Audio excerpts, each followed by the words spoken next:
ನಿನ್ನಲ್ಲಿ ಕೇಳಿಕೊಳ್ಳೋದು ಇಷ್ಟೇ ತಾಯಿ.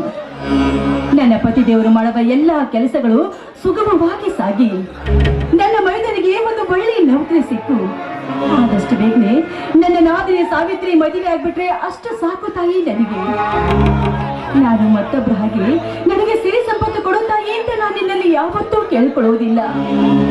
ಈ ನಮ್ಮ ಸಂಸಾರ ಯಾವ ಕಾಲಕ್ಕೂ ಇದೇ ರೀತಿ ಸುಗಮವಾಗಿ ಸಾಗಲಿ ಅಂತ ನಾನು ನಿನ್ನಲ್ಲಿ ಶರಣುಕೊಟ್ಟಿ ಬೇಡ್ಕೊತಾ ಇದ್ದೀನಿ ತಾಯಿ, ಶರಣುಕೊಟ್ಟಿ ಬೇಡ್ಕೊತಾ ಇದ್ದೀನಿ.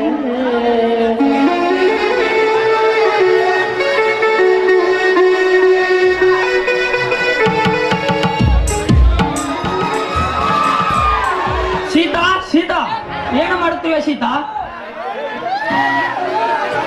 ಸ್ವಾಮಿ, ಇವತ್ತು ದುರ್ಗಾದೇವಿ ಪ್ರತಿಷ್ಠಾಪನೆ ಅಲ್ವೇನ್ರಿ, ಅದಕ್ಕಾಗಿ ದೇವಿ ಪೂಜೆ ಮಾಡ್ತಾ ಇದ್ದೆ ರೀ.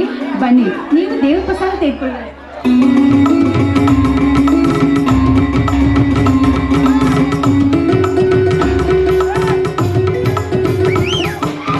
ಸ್ವಾಮಿ, ಯಾಕ್ರಿ ಯಾಕ್ರಿ ನಿಮ್ಮ ಕಣ್ಣಲ್ಲಿ ಕಣ್ಣೀರು?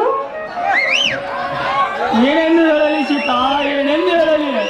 ಶ್ರೀ ದುರ್ಗಾದೇವಿ ಜಾತ್ರೆಯನ್ನು ನಾನು ನನ್ನ ತಮ್ಮಂದಿರನ್ನು ತೆಗೆದುಕೊಂಡು 25 ವರ್ಷ ಆಯ್ತು ಸೀತಾ, 25 ವರ್ಷ ಆಯ್ತು. ಹೇಗಿದ್ದಾರೋ ಎಲ್ಲಿದ್ದಾರೋ ಒಂದೂ ಗೊತ್ತಿಲ್ಲ ಸೀತಾ, ಒಂದೂ ಗೊತ್ತಿಲ್ಲ. ಅಂದರೆ ಒಂದು ವೇಳೆ ನಿಮ್ಮ ತಮ್ಮಂದಿರು ಸಿಕ್ಕರೆ ಅವರನ್ನ ನೀವ್ ಹೇಗೆ ಗುರ್ತಿಸ್ತೀರಾ? ಅವರು ನಿಮ್ಮನ್ನು ಹೇಗೆ ಗುರ್ತಿಸ್ತಾರೆ?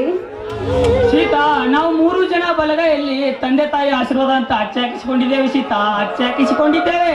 ಹಾಗಾದ್ರೆ ಯಾಕ್ರಿ ಚಿಂತೆ ಮಾಡ್ತೀರಾ? ಆ ದುರ್ಗಾದೇವಿ ನಂಬಿದವರನ್ನ ಯಾವತ್ತೂ ಕೈ ಬಿಡೋದಿಲ್ಲ. ಅದೇ ತರ ಆ ದೇವಿ ಆಶೀರ್ವಾದದಿಂದ ನಿಮ್ಮ ತಮ್ಮಂದಿರು ನಿಮ್ಗೆ ಸಿಕ್ಕೇ ಸಿಗ್ತಾರೆ ಸ್ವಾಮಿ. ನಾನು ಅದೇ ನಂಬಿಕೆ ಮೇಲೆ ಇದ್ದೇನೆ ಸೀತಾ, ಅದೇ ನಂಬಿಕೆ ಮೇಲೆ ಇದ್ದೇನೆ. ಹೌದು ರೀ, ಅದು ಸರಿ. ಈಗ ಮನೆಯಲ್ಲಿರುವ ಸಾವಿತ್ರಿ ಯಾರು?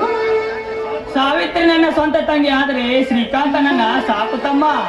ಒಂದು ದಿನ ದಾರಿಯಲ್ಲಿ ಅಳುತ್ತಾ ಕುಳಿತಿದ್ದನು ಸೀತಾ, ಅವನನ್ನು ಕರೆದುಕೊಂಡು ಬಂದು ಜೋಪಾನ ಮಾಡಿದ್ದೇನೆ. ನನ್ನ ಹಾಗೆ ನನ್ನ ತಮ್ಮನನ್ನು ಯಾರಾದ್ರೂ ಸಾಕುತ್ತಿರಬಹುದಲ್ಲ? ಹೌದು ರೀ, ನೀವ್ ಹೇಳೋದೇನು ಸರಿ ಇದೆ. ಹೌದು, ನಿಮ್ಮ ತಂದೆ ತಾಯಿ ಹೇಗೆ ತೀರಿಕೊಂಡ್ರು ಅಂತ ನಿಮ್ಗೆ ಗೊತ್ತಿಲ್ವೇನ್ರಿ? ಗೊತ್ತಿದೆ ಸೀತಾ, ಗೊತ್ತಿದೆ. ನನ್ನ ತಂದೆ ಪ್ರಾಣ ಬಿಡುವ ಮುಂಚೆ ಆ ದುಷ್ಟ ಸುಳೆ ಮಗನ ಹೆಸರು ಹೇಳಿ ಪ್ರಾಣ ಬಿಟ್ಟಿದ್ದಾರೆ ಸೀತಾ, ಪ್ರಾಣ ಬಿಟ್ಟಿದ್ದಾರೆ. ಯಾರೇ ಯಾರೇ ಆ ದುಷ್ಟ? ಅವನೇ, ಅವನೇ ಸೀತಾ.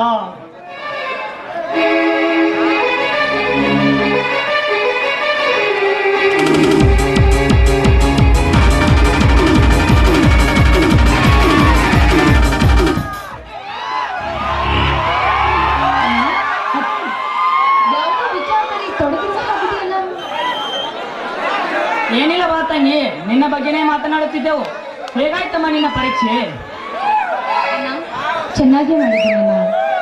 ನೋಡಮ್ಮ, ಈಗ ತರ ದೇವಿ ಪೂಜೆ ಮಾಡಿದ್ದೀನಿ, ಮೊದಲು ನೀನು ಆಶೀರ್ವಾದ ಪಡ್ಕೊಳ್ಳಮ್ಮ. ಆಯ್ತು ಅಕ್ಕಿ. ಏನಮ್ಮ ಇದೆಲ್ಲ?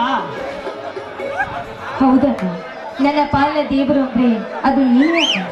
ನಾನಲ್ಲಮ್ಮ ದೇವರು, ಎಲ್ಲಾ ಜೀವರಾಶಿ ಕಾಪಾಡುವ ದುರ್ಗಾ ಮಾತೆ ನಮಗೆಲ್ಲ ನಿಜವಾದ ದೇವರು. ಏನ್ರಿ ಹೀಗೆ ಮಾತನಾಡ್ತಾ ಸಮಯ ಕಳ್ತೀರೇನ್ರಿ? ನಿಮಗೋಸ್ಕರ ಬಿಸಿ ಬಿಸಿ ಅಡಿಗೆ ರೆಡಿ ಮಾಡಿದೀನಿ, ಬನ್ನಿ ಎಲ್ಲರೂ ಸೇರಿ ಊಟ ಮಾಡೋಣ. ಬನ್ನಿ. ಸ್ವಲ್ಪ ನಿಲ್ಲಿ, ಇನ್ನೇನು ಕೆಲವೇ ಕ್ಷಣದಲ್ಲಿ ಶ್ರೀಕಾಂತ ಬರುವ ವೇಳೆ ಆಗಿದೆ. ಎಲ್ಲರೂ ಒಟ್ಟಿಗೆ ಕುಳಿತುಕೊಂಡು ಊಟ ಮಾಡೋಣ. ಅಲ್ಲೋಣ, ಶ್ರೀಕಾಂತನ ಬಂದೇ ಬಿಟ್ಟ.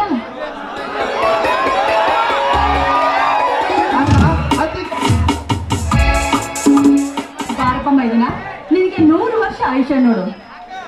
ಏಕೆ? ಏನಿಲ್ಲ ತಮ್ಮ, ನಿನ್ನ ಬಗ್ಗೆನೇ ಮಾತನಾಡುತ್ತಿದ್ದೆವು. ಹೇಗಾಯ್ತಪ್ಪ ನಿನ್ನ ವಿದ್ಯಾಭ್ಯಾಸ? ಅಲ್ಲ, ಸೀಟ್ ಏನೋ ಸಿಗುತ್ತದೆ, ಆದರೆ ಏನು ಆದರೆ?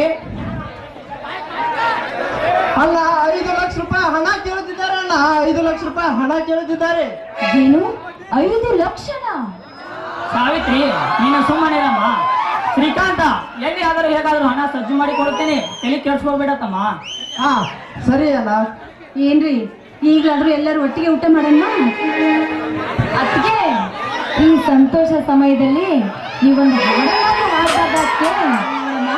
ನಿಮ್ಮ ಅಣ್ಣ ಹೇಗೆ ಹೇಳ್ತಾರೋ ಹಾಗೆ ಆಗ್ಲಿ. ಅಣ್ಣ, ಸಾವಿತ್ರಿ, ನಿನ್ನ ಇಷ್ಟದಂತೆ ಆಗಲಿ ಅಮ್ಮ.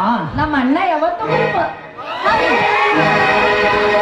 ಚಿಕ್ಕಿ ಚಿಕ್ಕಿ ಚಿಕ್ಕಿ ಚಿಕ್ಕಿ ತಾಯಿಗಳ ತೋಟವೇ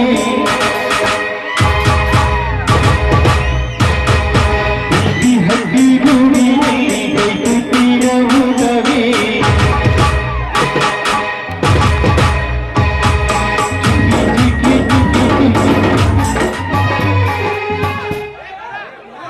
ದಯವಿಟ್ಟು ಯಾರೋ ಹೋಗ್ಬಿಡ್ರಿ ನಿಮ್ಮ ಕೈ ಮುಗಿದು ಹೇಳ್ತೀವಿ ದಯವಿಟ್ಟು ಕಂಪನಿ ಮಾಡಕ್ಕಿಲ್ಲ ಖಾಲಿ ಜನರ ಹೊರಗೆ ಹಾಕಿ ದಯವಿಟ್ಟು ಡಿಸ್ಟರ್ಬ್ ಭಾಳ ಮಾಡಕ್ತಾರ ಸ್ಟೇಜ್ನಾಗಿದ್ದಾರೆ ಎಲ್ಲರೂ ಹೊರಗೆ ಹೋಗ್ಬಿಡ್ರಿ ಕಟ್ಟಿ ಎತ್ಕೊಳ್ಳೋರು ಮಾತ್ರ ಇರ್ರಿ ಇಲ್ಲಿ ಹೊರಗೆ ಹೋಗ್ಬಿಡ್ರಿ ಎಲ್ಲ